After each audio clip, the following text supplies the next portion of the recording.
Mayor John McGovern with the Village of Wellington, my hometown. Councilman Michael Napoleon, Village of Wellington. I didn't see him, is he here? Okay. I don't believe Kelly Smallridge with EDB. Kelly, I didn't see you. Thank you for being here. And Julia Dattoli, President and CEO of CareerSource. Thank you for being here today. Anyone else that I failed to recognize? Please stand, introduce yourself. I'm so sorry. You just got my apologies. Thank you for being here. All right, so I would at this time like to invite up to the podium Chamber Trustee, and who is a Chamber Trustee, by the way, as well as the CEO of Retreat Behavioral Science, Mr. Peter Shore. And Peter is going to share some very important remarks with us today. Peter?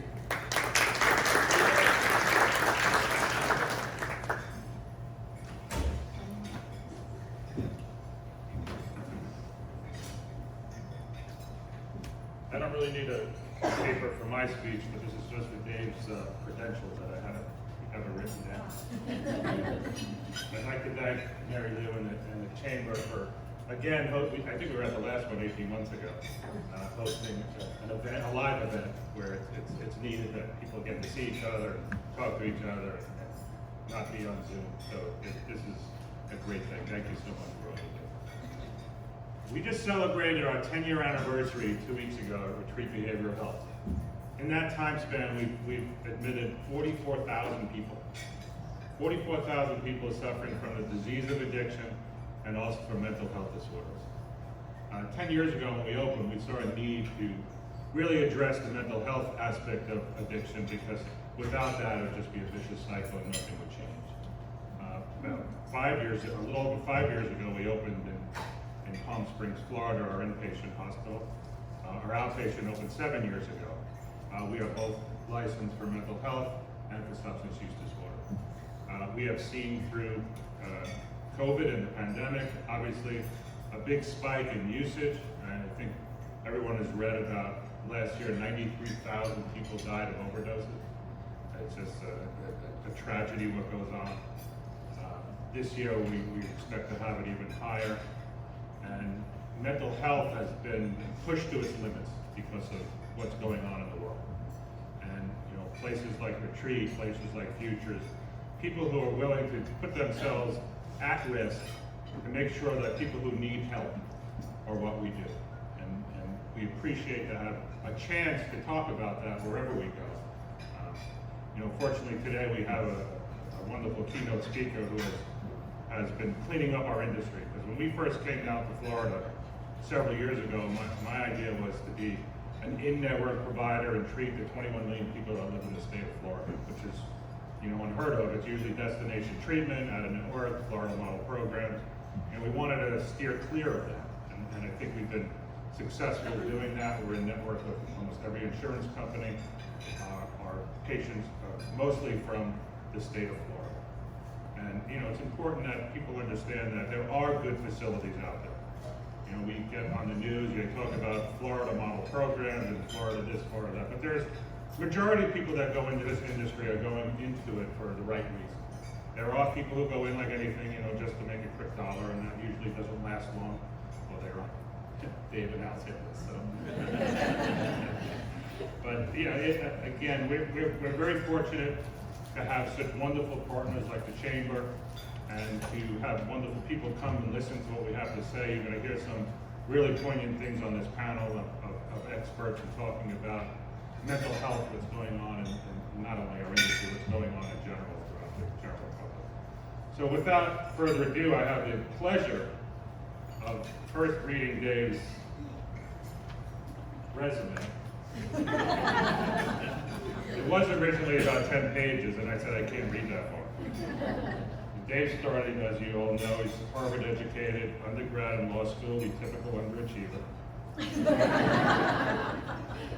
And Dave was elected to State Attorney General in the 15th Circuit in November of 2012, ran again in 2016 and 2020, unopposed. No one had the nerve to run against him.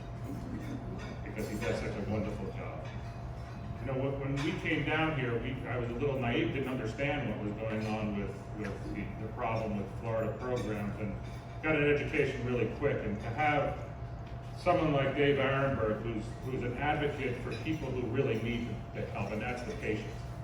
You know, people send their family members down to Florida and hopefully they're going for treatment to get themselves well, and they end up in a place that, you know, at the end of the day, their loved one loses their life in this. And Dave and his team done such a great job in cleaning this up and cleaning this industry up and making sure that this is not going to continue, not in this state. And what he's done in this state has really progressed into other states too, which is really important because it's not just a Florida problem, this is a country-wide problem. So, you know, for that, we all thank you guys for what you do on a daily basis. And we just want to make sure that, you know, we can be of a help, and that anybody who's part of this industry, who's in it for the right reasons, will be behind you 100% anytime you need us to be there. So without further ado, I would like to introduce Mr. Dave Arenberg.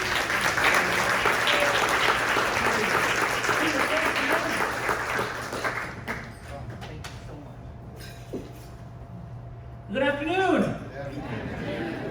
It is great to see everyone here. It's a wonderful group of people here. I see so many friendly faces. It's been too long since we've all seen each other. And Peter, thank you. Thank you for sponsoring. Thank you for being a leader. Retreat has been a leader in this field and one of the good guys.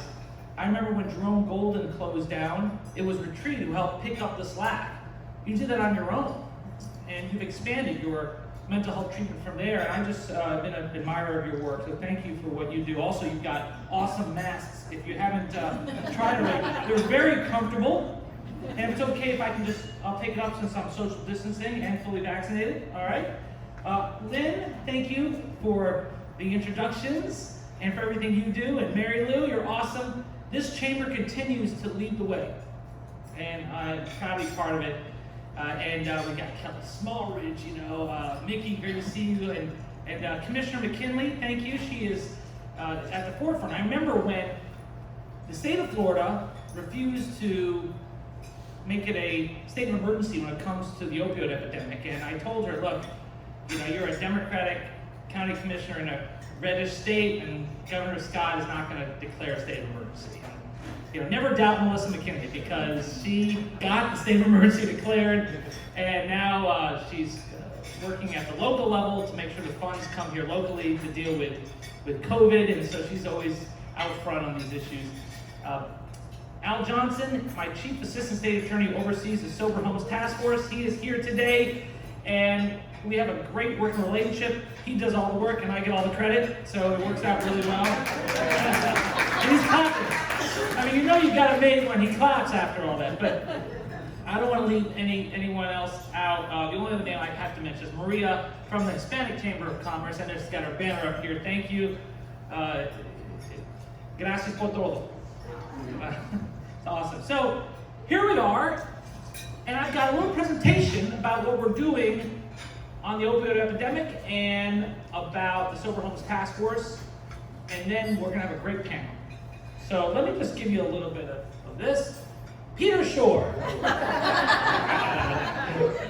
He's amazing. He looks younger in person than he does in his photo. He's like the Benjamin Buttons of Palm Beach County. So that's my presentation. We'll go to the panel then. That's my call. Click it again. Okay. Lynn Casella. Oh, the other way. Okay. Oh, I have it upside down. That's why. Okay. There you go. Okay. There we go. All right. Okay. All the Harvard degrees doesn't matter a thing. It's real world, right? You remember Law and Order? You ever watch Law and Order? I don't care which one you watch. You know the concept. The police investigate crimes in the first half hour, and then they turn it over to the prosecutors to prosecute the crimes in the second half hour. Our office is the second half hour of Law and Order. We are the second half of the show. We get lots of people come to us and say, hey, you got this crime, please investigate it. It's you gotta go to police. We don't have the investigators. But, people can be intimidated by law enforcement. Call 911, your call's being recorded, And it can be scary. No one is intimidated by me, though, so they call me all the time, which is fine. I like to joke with Al that I'm the people's lawyer, but we still have rules, and they have the investigators, so we say go to the police. Now, we made an exception in certain areas. One of them is when it comes to fraud and abuse in the drug treatment industry. That is our task force. So I just explained to you the purpose of our Sober Homes Task Force. We move from the second half of the show to the first half of the show. We work with police to investigate, arrest, and prosecute these cases. And so that is in a nutshell what we did, because otherwise we'd be passive. We would be waiting to get these cases, and this is sort of an emerging area. I think we're the only one in the country that does this. Otherwise, you gotta wait for the investigation, and then because the laws can be so weak, we'll get to the prosecutors, and these rogue sober homes and corrupted treatment centers flourish. And they take business away from the good ones who are not paying to play, who are not offering the free plane ticket to fly down to Florida, who are not giving you your free scooters and your cigarettes and your free rent in exchange for going to a complicit outpatient treatment center, which then kicks back the money, and the cycle begins and goes over and over again and over until the person leaves in an ambulance or a body bag. That's the Florida Shuffle. So that's what we've been targeting. By the way, do you know the name of the prosecutor? Do I have a laser here? Is that, I do? Right at the top. Top, okay. Huh? The red thing on top. Let's see, let's try this one. There we go, okay. He's the DA, he's my counterpart. Remember his name on the show? Extra points if anyone can remember his name on the show. John McGovern, you don't know this? You know everything, come on, man. All right. Adam Schiff. I say that because Adam Schiff, right? Life imitates art. So yeah, so FY. Okay. Oh, this is the best part. Let me go back for a second. Hold on. I'm giving you your dessert before the vegetables, okay? Is that okay? All right, yeah. I knew this was coming. I want to set it up. So, you have the pill mill crisis. That's what I worked on. I was drugged. It was in my bio that Peter cut out. But too long. Just cut out all the unimportant stuff, like my work on pill mills and the opioid epidemic. Not important for today, but okay. I love you, Peter. You're awesome, man. So, the only people laughing are the retreat table. Like, hey, he gets to make fun of the boss. So, all right. This next slide is a video, undercover video from the DEA of a pill mill in Broward County, one of 31 on Oakland Park Boulevard. Back in 2010 and 2011, we had more pain clinics in Florida than McDonald's in Florida. Same thing in Palm Beach County. We had more pain clinics in Palm Beach County than we had McDonald's in Palm Beach County. Now, yeah. So it was just obscene. And so the fact check did a fact check. Is this true? And they found out that we had more pain clinics in Palm Beach County than McDonald's and Walmart's combined. Same thing for the state of Florida. But this next video is undercover video of a doctor opening up shop at a pill mill. I just had to show you this because it's crazy. It's so crazy. All right. So now, you see the time, it's 9 a.m. The doors are not open yet. There are no clients. But they're going to wait, and you're going to see them as soon as the doors open. Oh, here it comes. Here's a guy on foot. Remember, their clients are addicts. They're people who need to get a hit. Oh, there's the employee. Okay, the employee's going to open up the doors, and let's see if anyone follows. Oh, there they come. These are people who need pain pills, right? Because they're disabled. They can't walk. Oh, yeah, they're walking fine. Unfortunately, they've become dependent on these powerful opioids pushed by Purdue Pharma. Let me know when the doctor shows up. What gives it away? The green Lambo? 1 minute after 9. And let's see if he gets out. Look at the lineup. Look at this. There's a woman, I don't know if you can see it, there's a woman with her child up at the front of the line. They came from all over the country, especially from Appalachia, because in their states, they made it very difficult to get access to these drugs. In Florida, we made it super easy. In fact, you didn't even have to go to a pharmacy to get the drugs. One-stop shopping. You got the prescription and the drugs dispensed. think we're the only state that did that. We made it easy. So all these other states with all their rules and databases meant nothing because they just came down to Florida, got their pills. It was a vacation that paid for itself. You got your hit, you took the pills back home, and you made money off selling it at 10 times the price. Okay, so what do we charge this doctor with? Well, number one, he's a real jerk and he parks in 2 spaces. See that? Right? Now, don't you hate people like that? Oh, my car is better than whatever you're driving, so I'm going to park in 2 spaces. Number 2, I'm driving a green Lambo. Right? I mean, that tells you you're a pill mill doc, right? Pill mill doc, or you're part of the mortgage fraud industry back in the day. Back in the day, I don't mean to offend the current mortgage industry. All right. And also, more importantly, he is selling these drugs for cash to these individuals who are dependent upon it. He's exploiting their addiction.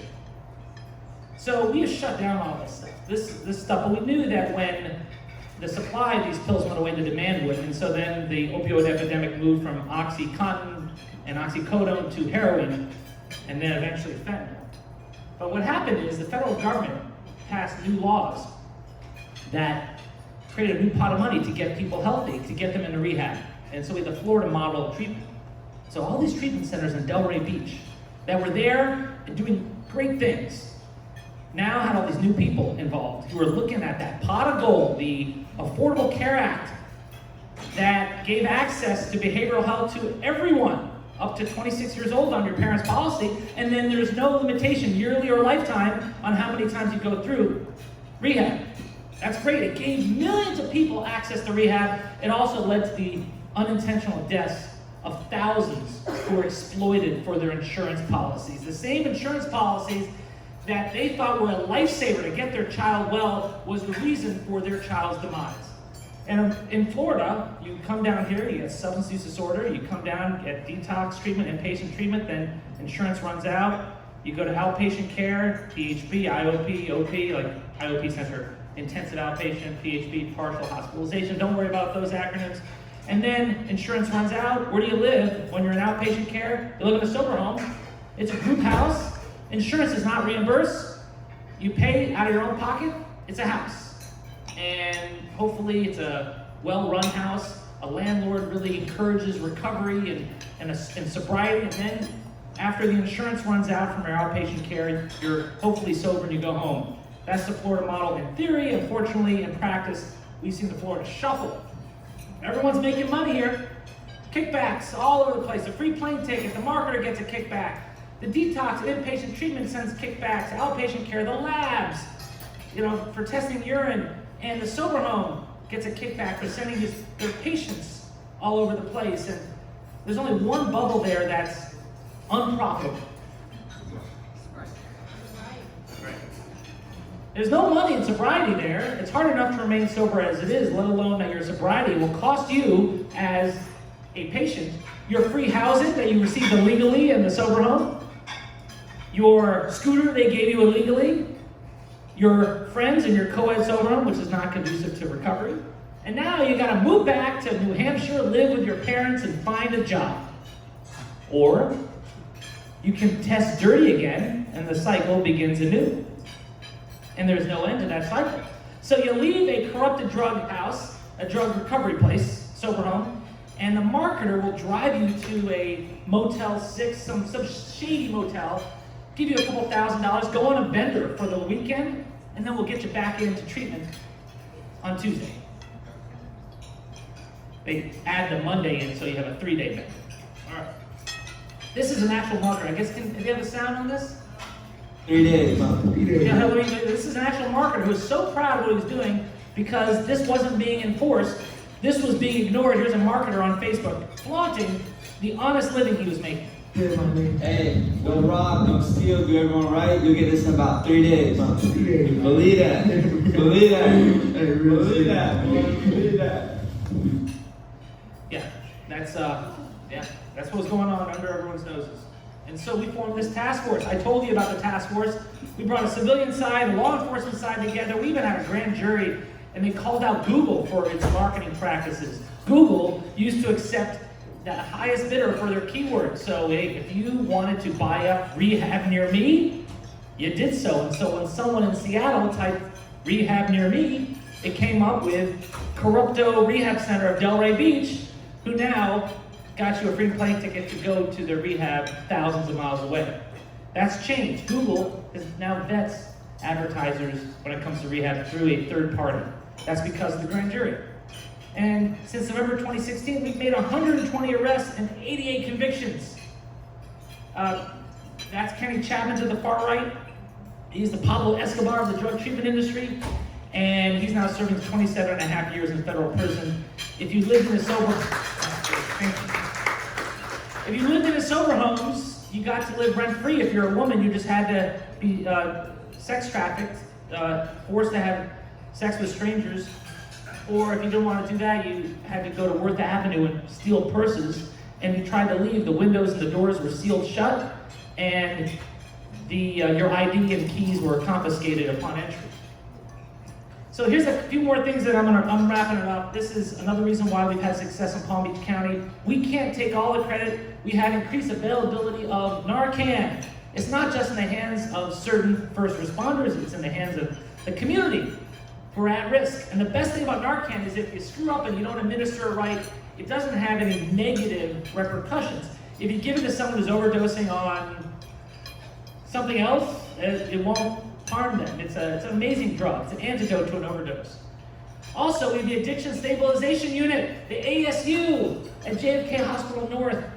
We are breaking the cycle of addiction. Instead of getting someone admitted to an emergency room after they overdose, then they get released only to overdose again, sometimes in the hospital's own parking lot. We break that cycle of addiction by getting them medication-assisted treatment. It's a unique program we have here in Palm Beach County under the leadership of our county commission, including Melissa McKinley right there. If I was a better politician, I would have been up front. You see me back there in the back, but I got in the picture. Delray Beach has something really innovative. There's no other police agency in the country that has a full-time service population advocate working for them. They pull up in a police vehicle sometimes, they're working for police, and then they give people help. They get them into treatment because addiction is not a crime. This is proactive. It's a brain disease. And Delray Beach understands that. And so that's Ariana Ciancio in real life. She's amazing. And there's no one else like her in any police agency in the country. And all right, we're going to finish up here. We've made great progress, 41% drop in opioid overdose deaths in 2018. But because of fentanyl and social isolation, we have seen an uptick in the last couple years. We don't have as many group counseling sessions. We don't have social interaction. So people who are addicted, they unfortunately are left to be alone without the proper treatment that they need. And now with fentanyl, which is so much more powerful than heroin, it takes so many more doses of Narcan, you have an uptick in the number of deaths. But I always like to leave people with good news, so I leave you with some positive news. We have seen a turnaround in the first 4 months of 2021. Delray Beach has seen a 65% decrease in opioid overdose deaths. And in the first 4.5 months of 2021 in Palm Beach County, we also have seen an overall decrease in opioid overdose deaths. So we are moving in the right direction again, and it's because of the great people in this room, your interest, your advocacy, it all goes a long way. And this is my final slide. This is a pill mill in Broward County, one of the many that was shut down in 2011 after we passed new laws. They changed their name to Wellness Center because we had passed a law that said if you're a pain clinic, you have to register. So they said, okay, we're going to change our name to Wellness Center. If it walks like a duck and quacks like a duck. Does this look like your doctor's office? Is this where you go? Do you have a bouncer up front? Do you have iron bars up front? Tell me, if you do, run far away. These places don't exist anymore because we shut them down. We have the political will to do so. We can continue to have success if we continue to have the political will and the courage to stand up to the bad players in the drug treatment industry and hold them accountable for exploiting those at the lowest stages of their lives.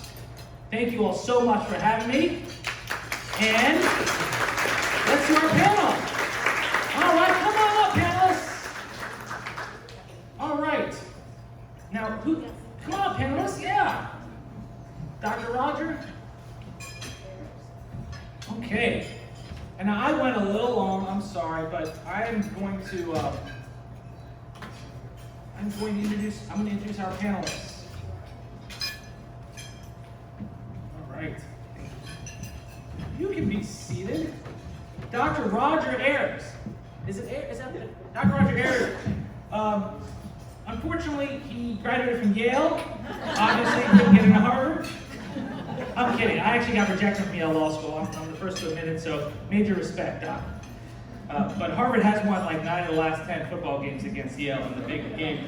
Dr. Ayers has been an integral member of Retreat Behavioral Health since the inception of the New Haven, Connecticut location in March of 2020.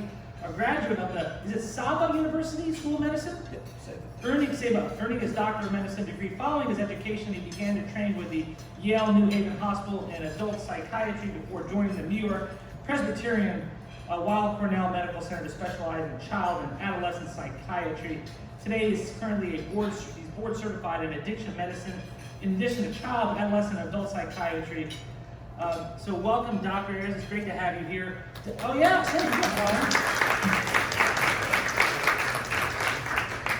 he's also a super nice guy. That's why I can joke.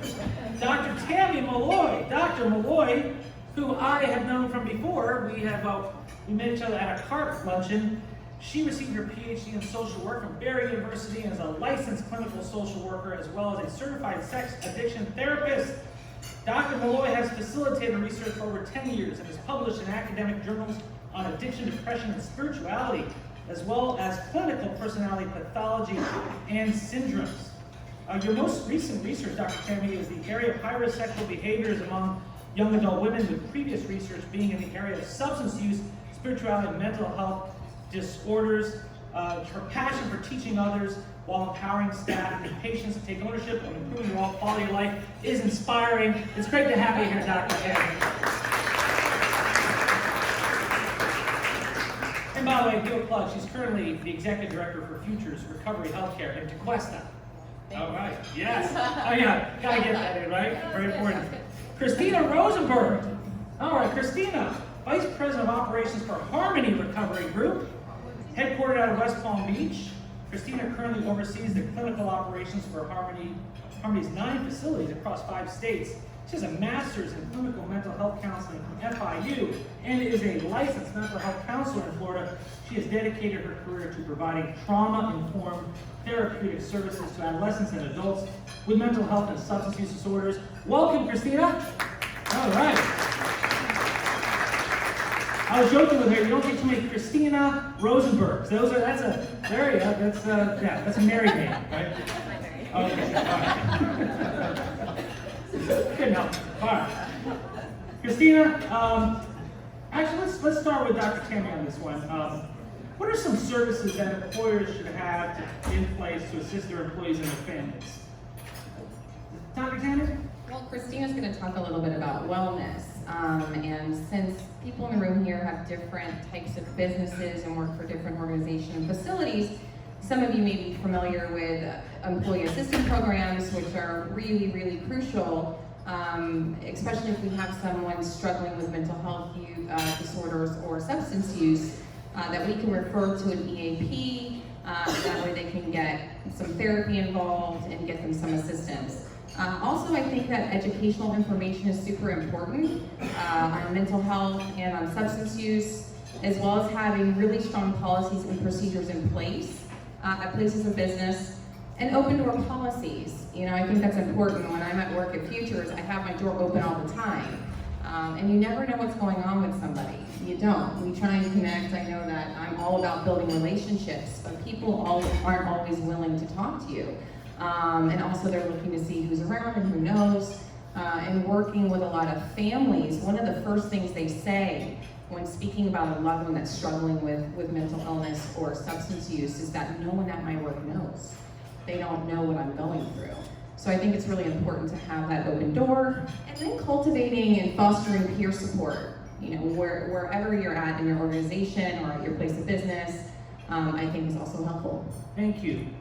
And Christina, do you agree with that? Is there anything you want to add? And what happens when someone at work experiences a trauma? Well, Yes, I agree with Dr. Tanner, so I'm going to two-part that question, Dave. Thank you.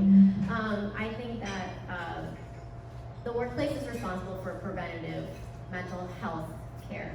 You know, those open door policies, making sure that there is that there are available resources through HR, through your supervisors, and it's also important that we, as workplaces, reduce the stigma for mental health, encourage people to take their PTO days, especially when incurring a trauma. These days, COVID is our collective trauma, right? Whether it be a big T, like someone you know, a loved one has passed away, or a small T, like you have to work from home when you're used to being around your peers. It's really important that the workplace creates space for people to deal with that with their families, to deal with that, I need a mental health day, and having that be okay, and pushing deadlines and recognizing that productivity and mental health go together. Hey, thank you. And before we get to Dr. Ayers, can you also, it's been alluded to, Dr. Tammy, just tell us how you define dual diagnosis? Okay, sure. Some of you may be familiar with that term, also for co-occurring disorders, and it's when someone has a mental health disorder or diagnosis and also is using substances or has a substance use dependence. And that can look like a lot of different things. It can look like mild depression to depression with binge drinking. It can look like bipolar disorder with marijuana use, which we're actually seeing a lot of now, a lot more, especially in our 20-year-old or so population, where they're actually going into what looks like psychosis, and it's drug-induced psychosis. So that's on the uptick and on a rise. And what that until happens is they're self-medicating. So if they have anxiety, whether that's state or trait anxiety, whether they're suffering post-traumatic stress disorder, they're using a substance to self-medicate. And so we have to look at both of those things, and that's why today I think there is a focus on looking at not only substance use, but mental health as well. And in places of business and in the workplace, we want to look at what do those symptoms look like. You know, is it someone that's usually social and usually has lunch with everyone and now they're isolating? Is there an escalation in risky behaviors? Are they calling out sick? Also, there's physical ailments that happen when someone's struggling with mental health or substance use, where they're getting headaches or migraines or going to the doctor a lot, just not feeling well. So I think we need to be paying attention to that. Thank you. Sure. Dr. Ayers, what are some of the factors that have contributed to the increase in the nation's drug-related opioid overdoses? And also, when you're answering that, if there's anything you want to add to my initial questions of if there are any other services that you think employers should have in place to assist employees and their families during this time? So I think what was already mentioned that employers can do is make sure that in their health care benefits include mental health and substance abuse treatment. I think EAP benefits was already mentioned. Having mental health awareness trainings and seminars and awareness, and I know reducing stigma was already mentioned. And just promoting well-being. So I know that Christina talked about mental health days and feeling okay to do that. So those are the things that employers can do. Regarding overdoses, as you mentioned, now one of the big drivers is the use of fentanyl and the fentanyl analogs. So fentanyl is now a synthetic drug that is made, man-made, and those chemicals can be ordered either online or from foreign countries and can be made by dealers who then sell it and make a bigger profit margin as opposed to heroin. So now that's the reason why fentanyl is much more prevalent now than it was, and pretty much everything on the streets, opiate-wise, is fentanyl. The problem with fentanyl is that it's about 100 times more potent than morphine, and it's about 50 times more potent than heroin. So it's much easier to overdose with something that potent. And to make the point with Narcan, it can take 4 doses of Narcan just to bring someone back from a potential fentanyl overdose, just to make the point of how potent it is. The next thing is reduced access to treatment, and this is a problem because As the disease of opiate abuse unravels, usually you increase your tolerance, and as you're using more, you then keep going up and you hit that fine line between use and overdose. So that's another thing. I know we were shown all the pill mills. There's definitely still an indiscriminate use of prescribing of opiates, so I think that's also something that contributes. So the co-prescribing of other controlled drugs in addition to opiates is something that contributes to overdoses. And then the broad-based abuse of opiates in general, and the improper disposal of it. So this is the story of a family member who might potentially have extra opiates laying around after a procedure or whatnot, and that also contributes to overdoses. Thank you, Dr. Harris. Christina, what are some of the psychiatric and medical comorbidities that are associated with mental health disorders? Sure. So we see this a lot when people come through the doors at one of the facilities, is that they aren't just having experiences with symptoms of psychiatric disorders, but they're also having heart palpitations, they have high blood pressure, they are experiencing headaches, fatigue, insomnia. Your body is very in tune with your mental health, so much more so than we recognize that, sometimes the first place to start is in a therapist's office, and then a lot of times in a first session, a therapist will say, when was the last time you had a physical exam? And this is to really differentiate, is this physical or is this psychological? Because our bodies are so powerful, even if we're just not aware of it. So you can see, like I said, hypertension, insomnia. With post-traumatic stress disorder, you'll see actual physical reactions. Also just neglect. If you have a very severe psychiatric disorder, a lot of hygiene is neglected. Sometimes just the daily living skills aren't there. This is much more severe, but this does lead to complications with your medical health as well. Thank you. Along those lines, Dr. Tammy, can you talk about demographic differences when it comes to mental health, mental illness and substance use and other co-occurring disorders? Are there any demographic trends? Cue my PowerPoint, please. No, I'm just kidding. No, okay, so I'm going to be. Oh, well, you have stats. You need a little thing there. So I don't want to be boring up here, but so what this is costing us, drug abuse in general is $74 billion a year. $74 billion. And that has to do with, things that are going on in the workplace, like workplace productivity. It has to do with crime. It has to do with healthcare expenses. That's a lot. So 8.5 million American adults suffer with a co-occurring disorder, which is what we just talked about. 8.5 million. That's people next to you. That's people that you're working with, and you have no idea what's going on with them. And in a year, 52 million roughly U.S. adults experience some sort of mental illness. That's 1 in 5 people.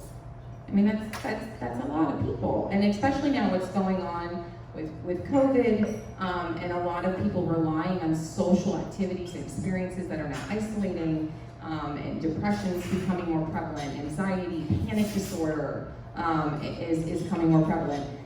20 million of those 12 and older, so when we look at, go a little bit younger there, in the U.S. battle with a substance use disorder. And I think Peter mentioned already earlier that between 2019 to 2020, 92,000 people overdosed, which was the highest yet that we've seen.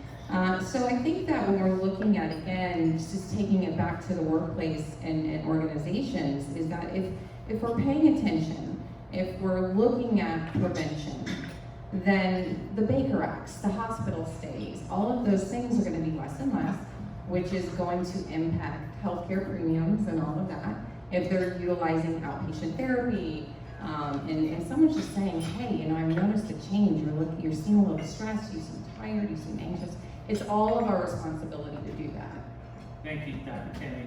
And Dr. Harris, in my presentation, I talked about how COVID has helped contribute to the recent uptick in substance use disorders, overdoses. Can you go into that a little further, what is the role of COVID in what we're seeing today? So I think with COVID, just the stress of COVID to start is certainly accelerating the use of substances from what I've seen. I think the stress anywhere from not knowing what's next with the Delta variant. Are we, going backwards? Are we working from home? Are we Zooming? What do we do? What are the financial stressors involved? I think that has served as an accelerant, if you will, to substance abuse. I think I've seen an increase in depression and anxiety and trauma from COVID, so those things are also drivers. Isolation, I think Dr. Malloy mentioned isolation. Decreased access to care. I think that we're already talking about a stigmatized and marginalized group, so to add on top of that, you have reduced access to care. I think COVID has certainly worsened substance abuse. Thank you. Is there anything, by the way, that can be done on that? I mean, other than getting through the crisis, is there anything that we can do now to alleviate the suffering? I think increasing the access to care is probably You think like the more immediate. Do you think that works like on like Zoom and other video platforms? Does that do anything? It definitely improves access to care. I think we're currently doing that nationwide to improve access to care in underserved communities and just people that don't have access to care. So I think in the substance abuse world, that hadn't been as prevalent, but now it's becoming more and more prevalent as far as substance abuse treatment, even MAT treatment, as you had mentioned earlier, is now done via Zoom. So I think that's been very helpful to improve access to care. Do you think in a strange way that this experience with COVID could actually help in the future give more people access to care who otherwise would not be familiar with Zoom or any other platform? I think so.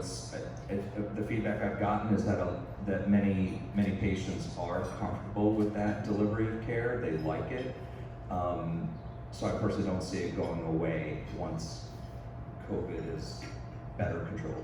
Christina, you want to add something? Yeah, I do. I just, telehealth, right?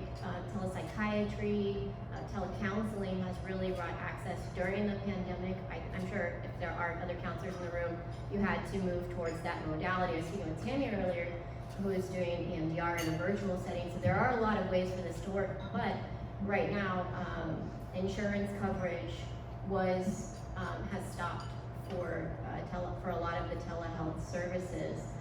So if you were doing an IOP format online to be able to bring access to people or to be able to socially distance if you have high-risk patients, which, like we said before, many of people who have substance abuse or mental health disorders also have chronic health conditions, so they're not able to be in a setting where they're in a group. So I would say it has definitely improved care during COVID. A lot of people are reaching out, they're able to do it from their homes. So I think in a preventative way, it's definitely been great, but the longevity of it, I think insurance companies are 5 years behind us in terms of who's going to be able to do this. Are there sponsorships for this, or the grants that can help and bring in funding for these programs to be able to launch? So I think that as it's definitely a need. It's well said to bring up the insurance angle, and we don't want to necessarily pile on the insurance companies, but my gosh, you can't do a lot of these things without insurance, and you're right, they're often behind. One thing that I'm going to have Dr. Tammy have the last say on this is that our Sober Homes Task Force meetings, we depend on insurance companies in the first line of defense when it comes to the fraud and abuse of the drug treatment industry, and a lot of them have been asleep at the wheel. And when we've told them about it, we invite them to the Sober Homes Task Force meetings, and Al, you run those meetings. How often do insurance companies attend our meetings?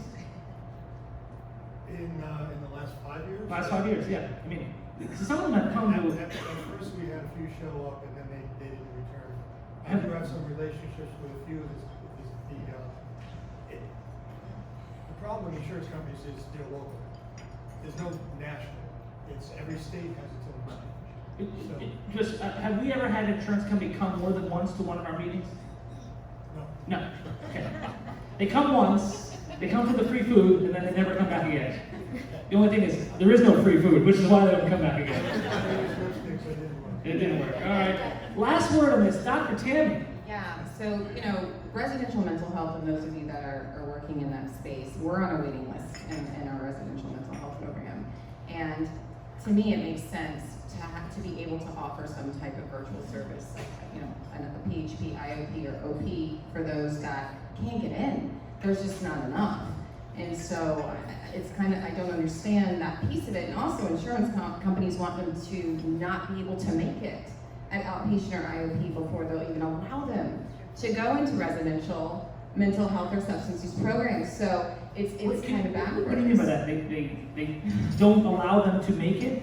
So basically what they want to see is if you're referring somebody in and you're saying, you know, this is, they're threatening to kill themselves, you know, they went into a Baker Act, they released them after 72 hours, they're not doing well, they're decompensating, all those things, and they go to CERT them and say, okay, we can bring them in, we're gonna help them, and then they say, well, wait a minute, I see here they've never been to outpatient before, they've never been to an IOP program before, or they've never been, so let's try that first and see what happens. And I think, you know, on a preventative level, if it's not that severe, then okay, then it wouldn't have been recommended in the first place that they go into residential. So I think, you know, there's a lot of that there, and I was one doing a lot of research in that area that wanted to go to insurance companies and present on the research. Yeah, because they're Hard stuck, to do. like with their actuaries, and it says, hold on, no, they first must go to IOP before they can get to this next stage. And you're like, hold on, they need this more intensive care, they need mental health care, Right. but they know the rules say they must first go through IOP, so you're experiencing that. Oh, yes. Christina? I was gonna say, it's actually part of the ASAM criteria. Yep. For substance use that they've tried to get sober at lower levels of care and have failed.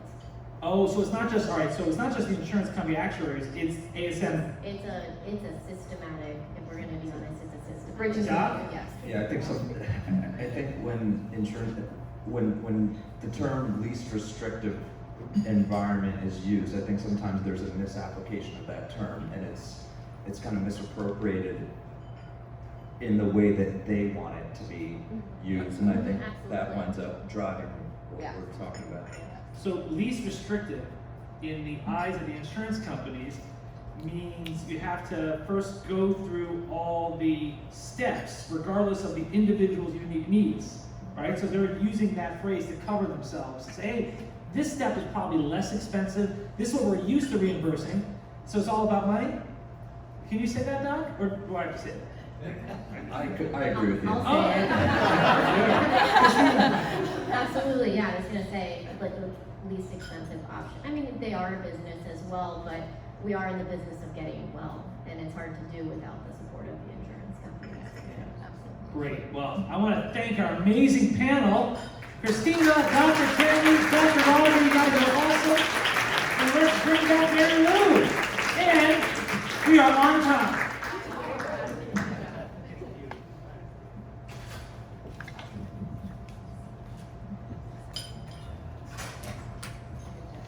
Thank you to our panelists. If you want to take a seat, please feel free to do that. Thank you so much. Let's give them another big round of applause.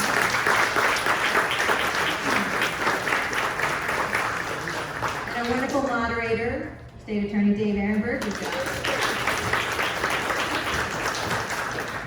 You know, one thing we haven't addressed, and you're probably wondering, for those of you who don't know, why do we have the central banner up here, but we also have the Hispanic Chamber of Palm Beach County banner. And we were very delighted to say that in October of 2020, through the pandemic, you know, there was a trend happening with chambers where you had to become innovative and how do you stay strong and serve your members and help one another. And so we're very fortunate that in October, the Central Chamber had the Hispanic Chamber join forces with us. And so we are now both the Central Palm Beach County Chamber and the Hispanic Chamber is a division of our chamber. So I just want to welcome any of our Hispanic Chamber members who are there. So welcome everyone. We were very fortunate to not only have the Hispanic Chamber join us, but Maria Antuna, who is their CEO, is also part of our team now. So we're delighted. She unfortunately had to leave to go to a funeral this morning. That's why she's no longer here. Otherwise, I'd bring her up. But we're so excited to have her as part of our group. She's doing an outstanding job, and it's a great representation for the Hispanic community. So thank you for giving her a shout out, Dave. I really appreciate that. That was good. I just want to talk about some upcoming events. So Tom, if you would be so kind. Speaking of the Hispanic community, we have Triunfo on October 16th. It is their annual gala that they were not able to hold last year.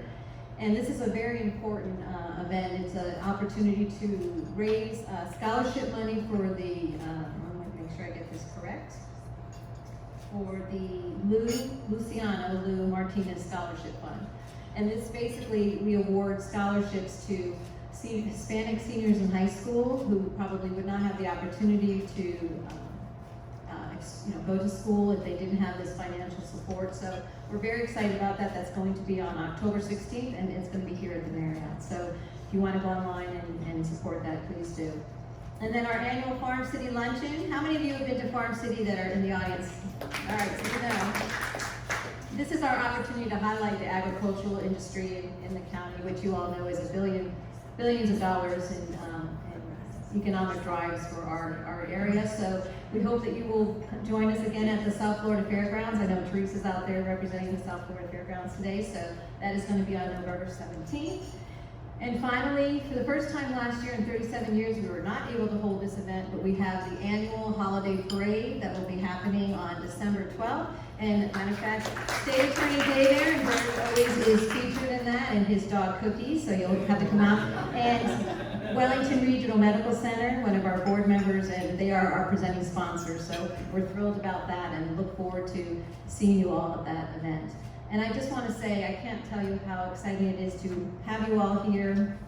As our wonderful chairwoman explained earlier, we did purposely cut this event in half so that we could safely social distance ourselves, but we are going to make sure that we record this and put it on our social media platforms so we can make sure we share this information, because mental health is such an issue now with everyone going through, and I just can't thank our panelists enough for your words of wisdom. I have to thank our presenting sponsor, Retreat of Palm Beach Behavioral Health. They are just an amazing group. They have been tremendous partners. Peter has been, and his team have been so supportive of the Chamber since the very beginning when they came here into Palm Springs, and we just can't thank you enough for that.